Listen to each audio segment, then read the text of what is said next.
कहानी नीरू की है। पंजाब की नीरू की शादी दिल्ली के राहुल से होती है। दिल्ली कितना बड़ा शहर है ना, लेकिन आप लोगों का घर तो बहुत छोटा है। हमारे पंजाब में तो ये बड़े बड़े घर होते हैं कि मजा ही आ जाता है। कोई बात नहीं नीरू, मैं भी तुम्हारे लिए बहुत बड़ा मकान बनाऊंगा, बहुत जल्दी।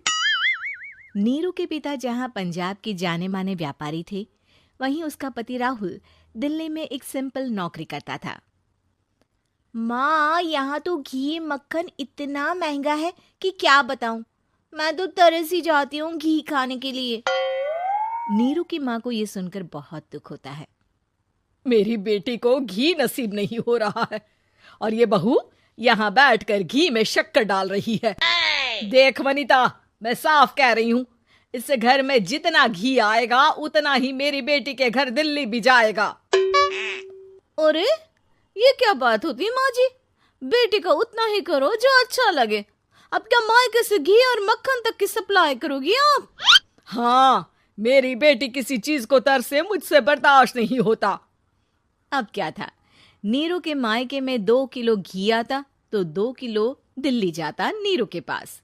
एक दिन, माँ बड़ी गर्मी पड़ती है दिल्ली में। इस घर में तो एक ही एसी है और वो भी ड्राइंग रूम में। सारा परिवार एक ही कमरे में सोता है। हाँ बेटा, वो तो हर घर की कहानी है। यहाँ भी एक ही एसी है। अरे बिल इतना आता है कि क्या बोलूं। तभी वहां राकेश आ जाता है। माँ, थोड़ी देर में यहाँ कुछ प्लम्बर आएंगे मेरे कमरे में एसी लगाने। जरा ध्यान से लगवा देना ना माँ। ओए, ऐसे कैसे तेरे कमरे में एसी लगेगा? हाँ राकेश, एक बार बात तो कर लेता। अरे पापा, वो वनिता को गर्मी में नींद नहीं आती। ड्राइंग रूम में सबके साथ सोने में वो अनकंफर्टेबल है, इसलिए। अरे पूरे परिवार के साथ वहां तेरी बहन नीरू भी तो सोती है। वो नहीं हो रही क्या अनकंफर्टेबल? समझ रहा है ना? अगर एसी लगेगा तो एक दिल्ली में तेरी बहन के कमरे में भी लगेगा, तभी तू लगा सकेगा। राकेश वनिता को सारी बात बताता है। वनिता करती भी क्या, मन मार कर बैठ जाती है। माँ, ये लोग ठीक नहीं है, क्या करूं मैं? अरे बेटी, यहाँ आ जा, तू यहाँ आकर रह ले। अरे छोड़ दे ऐसे पति को। कैसे छोड़ दूं माँ? समाज क्या कहेगा, लोग क्या कहेंगे? वैसे भी मेरा एक बेटा है मयंक। अरे हटा बेटा, तेरी उम्र ही क्या है, इतनी परेशान रहेगी तो काम कैसे चलेगा। खैर, बात आई गई हो जाती है। माँ को लगता है कि नीरू ठीक है, तो वहीं नीरू के मन में एक ही लाइन चल रही होती है, यहाँ आजा। माँ ने तो बोल ही दिया है कि यहाँ आजा। बस मयंक थोड़ा सा बड़ा हो जाए, इन गरीबों को छोड़कर मैं वापस माँ के पास ही चली जाऊंगी। वो इसी सोच में बाजार में चल रही थी कि मैम, आपका दुपट्टा जमीन को छू रहा है। नीरू जैसे ही उस लड़के की तरफ देखती है, देखती ही रह जाती है। हाय रे, कितना सुंदर लड़का है ये। अब क्या हुआ? मैंने कहा आपका दुपट्टा। तो खुद ही उठाकर दे दो ना। लड़का समझ जाता है कि नीरू उस पर फिदा हो चुकी है। वो उससे उसका नंबर लेकर चला जाता है।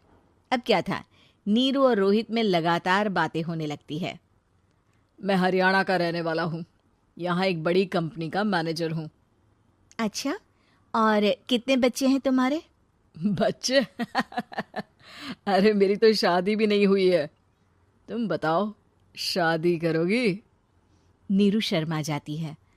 अब लेकिन मैं तो पहले से ही शादीशुदा हूँ। मुझे फर्क नहीं पड़ता, बस तुम शादी कर लो, भाग चलते हैं। बहुत पैसे वाला हूं मैं, हमेशा खुश रखूंगा तुम्हें। नीरू रोहित से मिलकर सारा प्लान बना लेती है और फिर एक दिन घर से भाग जाती है। दोनों शादी कर लेते हैं। शादी के बाद, क्या बात है नीरू, तुम्हें परेशान सा देखता हूँ, सब ठीक तो है ना? हाँ हाँ, सब ठीक है।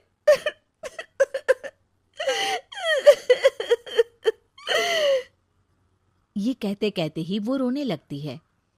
अरे क्या हो गया, रो क्यों रही हो? मैंने तुमसे एक बात छुपाई है और और वही बात अब मुझे परेशान कर रही है। रोहित, मेरा एक बेटा भी है, उसका नाम मयंक है। क्या बात कर रही हो? ये तुमने मुझे पहले क्यों नहीं बताया? देखो नीरू, मेरी माँ को मैंने ये नहीं बताया है कि तुम शादीशुदा हो। बच्चा मैं मैनेज नहीं कर पाऊंगा।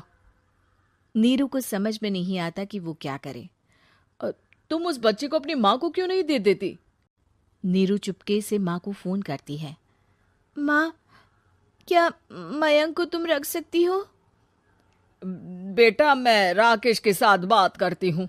आखिर घर का बेटा वही है, जो वो बोलेगा। वैसे भी बेटा, तूने जो किया है ना, उसके बाद से पूरा घर तेरी बुराई कर रहा है। मैं भी अब किसी से तेरे लिए लड़ नहीं सकती। राकेश बेटा, नीरू ने तो जो किया बहुत ही बुरा किया, लेकिन मैं सोच रही थी कि क्यों ना मयंक को हम यहाँ ले आए। तभी वनीता बोल पड़ती है। वाह जी, ऐसे कैसे यहाँ ले आए? यहाँ क्या भंडारा भरा है? और जिस बच्चे की माँ ने नहीं सोचा, उसके लिए हम क्यों सोचे? नीरू को एक बार तो अपने बच्चे के बारे में सोचना चाहिए था ना। अरे लेकिन तेरे पास भी तो लड़का नहीं है ना वनीता। माँ, वनीता ठीक बोल रही है। कल को वो बड़ा होकर इसी घर का हिस्सा मांगेगा तो हम क्या करेंगे? माँ कहती भी तो क्या, वो चुप रह जाती है। वहीं नीरू का पहला पति कहता है। माँ, अगर आज भी वो वापस आ जाए तो मैं उसे माफ कर दूंगा।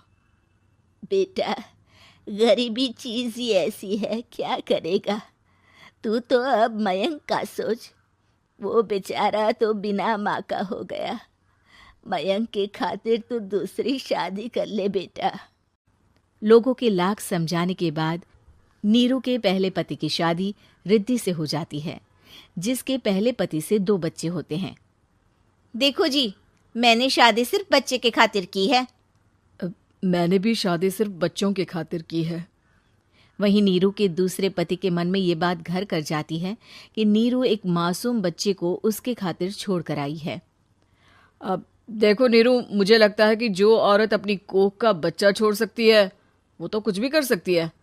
कल को तुम्हें मुझसे अच्छा कोई मिल गया तो तुम तो मुझे भी बाय बाय कर दोगी ना। नीरू को अब उसका दूसरा पति ताने देना शुरू कर देता है।